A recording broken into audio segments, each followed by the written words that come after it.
For the first problem of the exam, this is the values that are given in the problem. E1 over E2 is 5, H over A is 1, and R over A is 0 because the distance of the center of the load and the point is 0. So from the figure the 2.19, I have to enter here with 1 and intersect the curve of 0. So the value I read is 0.85. The deflection is, this is the equation for the deflection, this is the value, and for the effect of the second load, the second wheel, the only difference is that the distance from the center of the load and the point is 16.25. So with the same figure, F2, I have to enter with 1 and intersect the curve of 2.5. So the value I read is 0.35. The deflection because of this load is this one, so the total deflection is the sum of the two values. In this case is 0.01948. This value is the same as the point C because the points are exactly over the center of the loads. From the point B,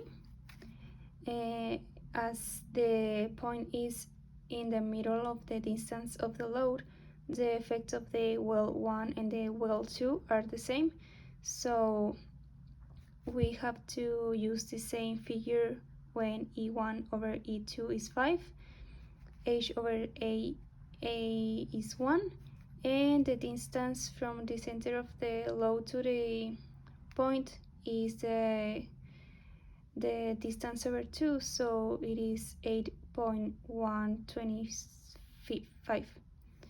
So from the figure I have to enter with 1 and I have to intersect the curve of 1.25 here, so the value I read is 0.625.